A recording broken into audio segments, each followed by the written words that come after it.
Nos últimos meses, com muita frequência, surgem notícias quentes ou, na maioria das vezes, até totalmente improcedentes sobre a possibilidade de jogadores do Flamengo serem negociados. Em geral, claro, para clubes do exterior, que estariam ali ávidos por levar grandes atletas do time campeão brasileiro da Libertadores. E por ser o time do momento, o time que é o campeão, um elenco muito forte, claro que ele sempre é alvo de interesse real de clubes e de especulações. E até de fake news, né? Tem sempre alguém aí criando fake news sobre suposto interesse por A, B ou C. Né? Vamos tentar aqui clarear um pouco a situação, né? Primeiro ponto, jogadores que nas últimas semanas realmente proporcionaram ao clube, ao Flamengo, propostas que chegaram por Yuri César, centroavante que está no Fortaleza, Lincoln, centroavante que ainda faz parte do elenco profissional do Flamengo, Everton Ribeiro e De Arrascaeta. Tá? O repórter Pedro Torre, da ESPN, inclusive trouxe a informação, né, de que seriam aí 2 milhões de dólares por um empréstimo do Arrascaeta, podendo aí o clube da Arábia Saudita, que se interessou por ele, pagar mais 13 milhões, totalizando aí 15, se quisesse ficar com o jogador depois. Negócio absurdo, o Flamengo pagou 15, ou pouco mais até, milhões de euros para ter o uruguaio, o ex-Cruzeiro, e aí venderia por menos. Não faz sentido, só se o Flamengo tiver com o Pires na mão, né? Parece não ser esse o caso, né? Então, uma proposta que foi rejeitada e não poderia ser diferente. E houve uma outra proposta para o Everton Ribeiro, uma proposta até mais interessante, mas que também não seduziu, que seria de venda, né, dos direitos, não seduziu os dirigentes, porque não era um valor que compensasse tanto assim. O cara está em ótima fase, seria um enfraquecimento do elenco. Então o Flamengo segurou o jogador, porque o Flamengo não tem interesse em fazer dinheiro com esses atletas. Ele quer fazer o quê? Ele quer ter um time forte e ganhar os campeonatos. Essa é a proposta, essa é a ideia, né? Embora, claro, para contratar mais jogadores, os que estão emprestados, como Pedro Rocha, Pedro, Thiago Maia, caso contrate mesmo, talvez o Flamengo tenha que vender alguém. Seja um garoto da base, seja um dos seus medalhões, enfim. Porque dificilmente, no meio da pandemia, vai ter dinheiro para isso tudo, porque são jogadores caros. Lembrando que o Pedro Rocha tem um empréstimo até o final do ano, o Pedro também. Os dirigentes já estão fazendo contato com a Fiorentina, que detém os direitos federativos de Pedro, e com o Spartak Moscou, que detém os direitos federativos de Pedro Rocha, para que os empréstimos sejam prorrogados até o meio do ano, quando termina a temporada europeia. Isso porque Libertadores, Copa do Brasil, Brasileirão, tudo isso vai terminar em fevereiro por conta da pandemia. E aí seria, claro, inviável chegar para os caras e falar, olha, me dá mais 2 meses aí para ficar com o seu jogador. Vai ter que pegar o jogador por um semestre, né? Até para sintonizar o final do empréstimo desses atletas com o final da próxima temporada europeia, temporada 2020 e 2021.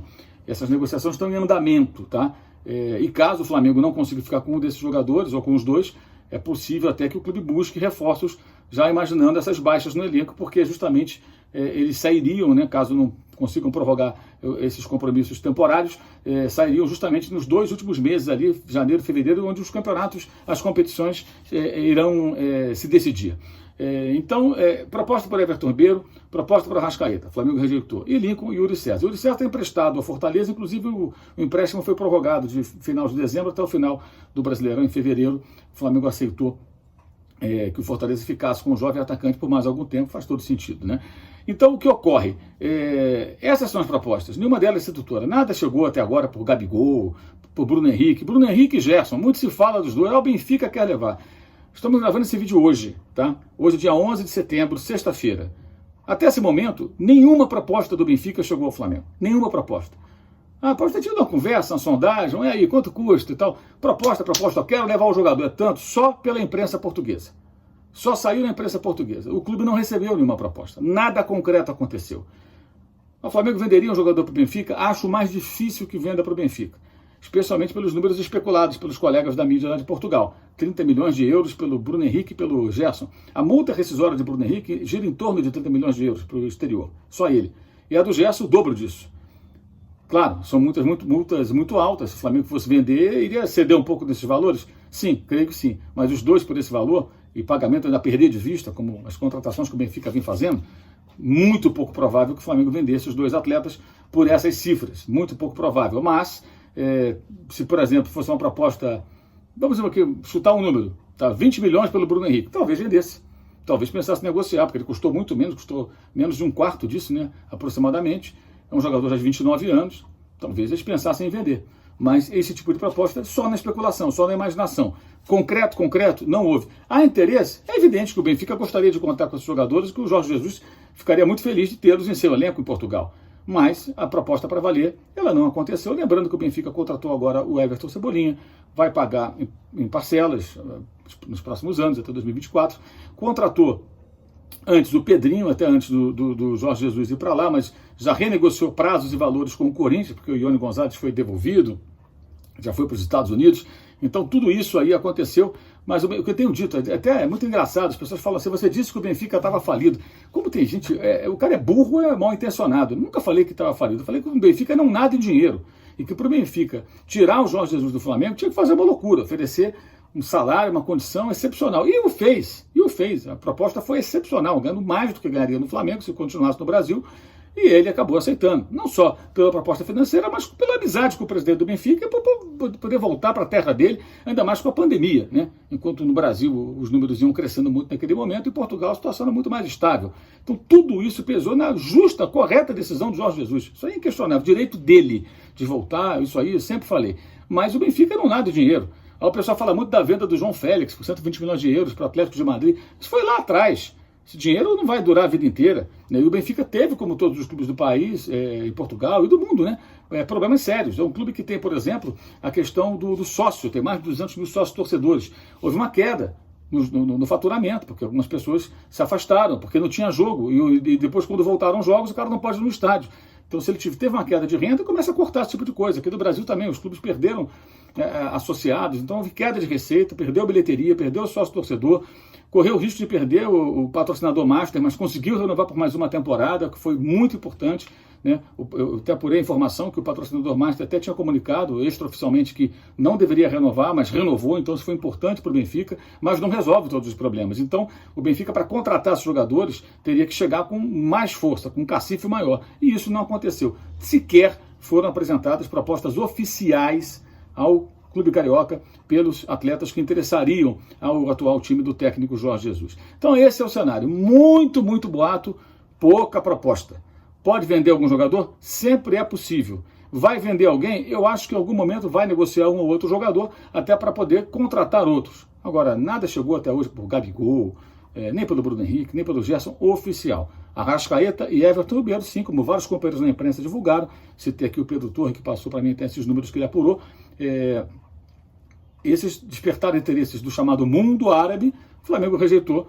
Pode ser até que amanhã eles subam essas propostas e balancem aí. Porque quando sobe a proposta, né, gente, também o jogador entra na roda. Porque se o cara oferece muito dinheiro para o clube que detém os direitos federativos do atleta, automaticamente deve estar oferecendo uma belíssima grana para o jogador. Então o jogador pode balançar também. Mas não chegou a esse estágio, pelo menos nesse primeiro momento. Vejamos se vai acontecer nova tentativa. Sobre contratações, né, eu informei aqui no canal, já tem alguns dias, semanas até, que o Flamengo ia mudar a estratégia com relação ao Guga, lateral do Atlético Mineiro. Essa semana até o Marcos Braz deu uma entrevista lá para o canal do Paparazzo Rubro Negro, falando sobre isso, que mudou a estratégia. Por aí mesmo. O que acontece? Os investidores que detêm os direitos, né, que pagaram, porque quem tem os direitos é o Atlético, mas o Avaí tem um pedaço também. Mas quem pagou, né, quem investiu, quer 5 bilhões de euros. O Flamengo admite pagar menos de 4, não quer chegar a 4, para ficar com o Guga. E como agora, no começo, daqui a um mês aproximadamente, né, acho que é 13 de outubro, né, agora daqui a um mês, a janela internacional de contratações vai reabrir.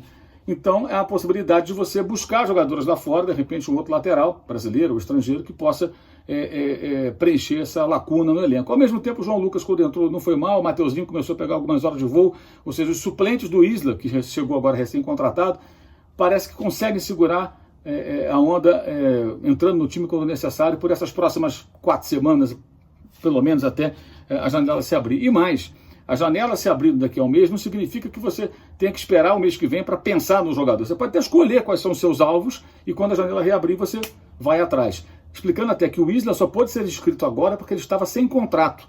Ele tinha rescindido lá atrás com o Fenerbahçe. Então, quando o jogador está livre, aí ele pode ser contratado. Foi uma bela sacada do Flamengo no mercado, observando a disponibilidade do lateral, bom lateral chileno, experiente, 32 anos, para ocupar a vaga que era do Rafinha. Aliás, o Rafinha completou 7 de setembro, 35 anos, o Wesley em junho completou 32, então é quase 3 anos mais novo. Essa foi realmente uma contratação inteligente do departamento de futebol do Flamengo. Então é isso, gente. Tenho ouvido muitas coisas e muita gente me pergunta isso nas redes sociais, manda mensagem aqui também nos comentários no canal.